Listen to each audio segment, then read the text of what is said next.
Now it's really good, isn't it? 7-1 from Borussia Dortmund? 7. It seems like their famous green wall couldn't handle even a German breeze. In today's quick news, we'll have Kris Boyd joins Dortmund's yellow wall and celebrates Celtic loss. The reason why Hagi is making Rangers return revealed as Philippe Clement backs down. Dujon Sterling exit plan emerges at Rangers after new Ibrox contract developments. Abdallah Sima shows Rangers what they're missing with what he did in Champions League. Really impressed. Rangers star loves what he's seen from summer signing. We are the people. The reason behind Hagi's return to the Rangers' first team has finally come to light, as manager Philippe Clement has seemingly softened his stance on the midfielder. After the transfer window closed, there were still gaps in the squad, particularly on the wing, where Michael Beale's departure left the team short on quality. Scott Wright's exit further reduced numbers, leaving Clement with fewer options.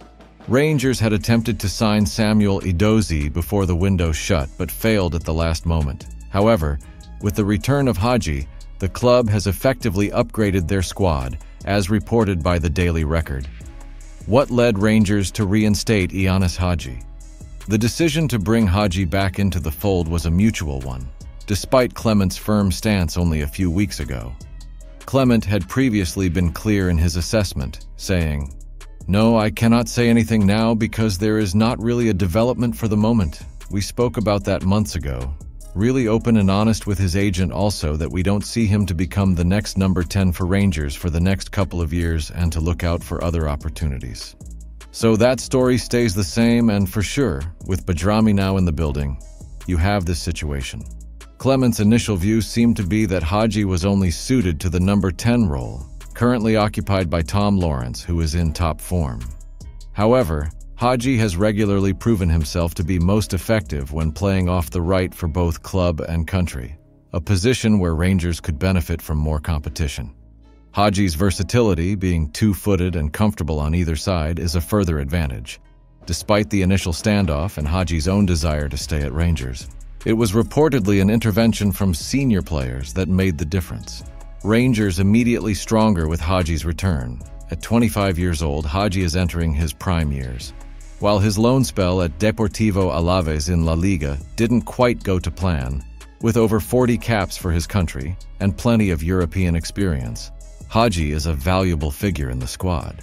Having captained Romania, he brings leadership qualities to the dressing room, something that senior players at Rangers clearly recognized. His return also boosts the team's depth. No disrespect to players like Cole McKinnon or Kieran Dowell, but Hagi's name on the bench undoubtedly instills more confidence, both for his teammates and for opposition players who see him coming on. Even under Beale, Hagi gave his all, featuring in early cup rounds against teams like Morton, always eager to contribute. Now, with his return, Hagi has the chance to make his mark once again at Rangers, and hopefully, he'll feel he has a point to prove. If he does, Clement and Rangers are likely to be the ones who benefit, with thanks owed to the senior players who helped make it happen. Kris Boyd, never one to shy away from the spotlight, couldn't resist a cheeky dig at Celtic'S expense after their crushing 7-1 defeat to Borussia Dortmund in the UEFA Champions League. With Brendan Rodgers' side trailing 5-1 at halftime, Boyd took to Instagram to share a playful jab, posting a photo of Dortmund's famous yellow wall alongside some shocked emojis. Boyd, who's been on the receiving end of plenty of banter lately over Rangers' form, seemed more than happy to turn the tables. He added a bit of humor to the situation with another post featuring Rodgers and Dortmund boss Nuri Sahin, captioning it with, "Please let the players know they're the best team we've faced this season." Of course, this was a not-so-subtle callback to Rodgers' comments after a cup win over Falkirk, where he gave the lower league side a similar compliment. To top it all off, Boyd wrapped up his trolling spree with a photoshopped image of himself standing amongst Dortmund's yellow wall, cheekily declaring, "I will be back, loved my trip, up Babi's your 9. Classic Boyd, never missing a beat when it comes to winding up his old rivals. Right, so here's what's happening with Dujon Sterling. Philippe Clement clearly values him despite his lack of regular appearances this season. The 24-year-old has signed a new contract that extends his stay at Ibrox until 2028, and, interestingly, he's now part of a new leadership group at Rangers, even though this is only his second season at the club. That shows the belief the manager has in him. However, Sterling's fitness issues seem to be behind his limited game time, which has seen him benched more often than not.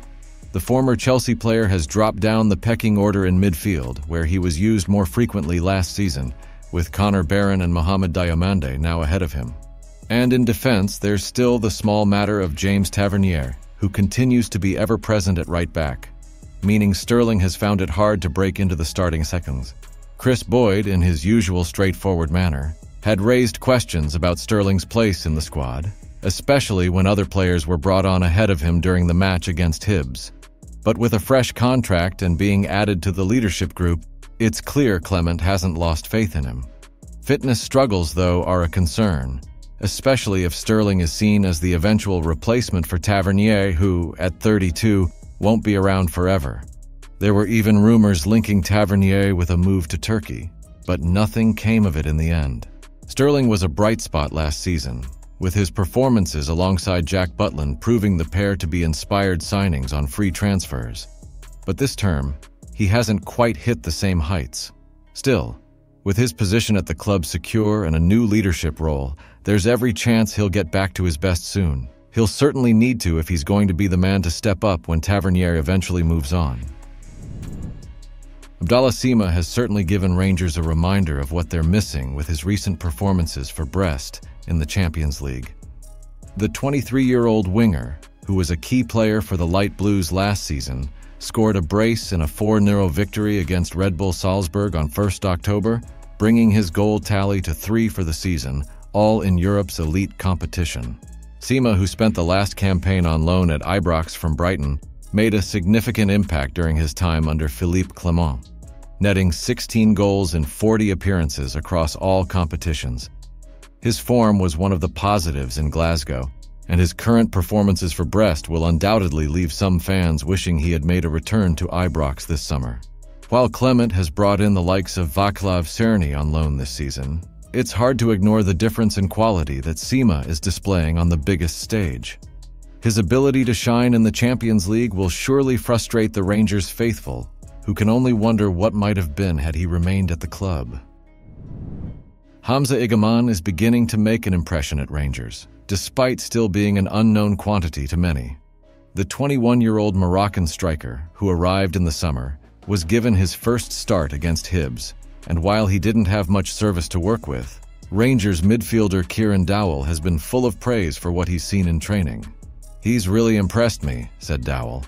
"He didn't get off to the best start due to injury, but now he's finding his rhythm. He's got a lot of power and pace, and I think he's going to be a good signing for us. He's confident, and I believe he'll take his chances when they come." The match against Hibs showed that Igamani is still adjusting to the way Rangers play. There were moments where he drifted out wide, leaving the box empty when crosses were being put in. This is something that will need fine-tuning if he's to become a focal point of the attack. Comparisons to Cyril Desires highlight this. Despite some of Desires' missed opportunities, he's always positioned well in the box, ready to get on the end of a cross. Igamani has time on his side, but he'll need to adapt quickly to be the type of striker that Rangers need. One who can consistently find the back of the net rather than standing out on the wings. With Desires needing rest and rotation, Igamani's availability could prove crucial as the season progresses, but he must learn to be the central figure in attack, linking play and getting on the end of chances if he's to succeed at Ibrox. I'll be back with more bombastic and exclusive Rangers news at any moment. If you don't want to miss any, just hit the like button and subscribe to our channel, alright? We are the people.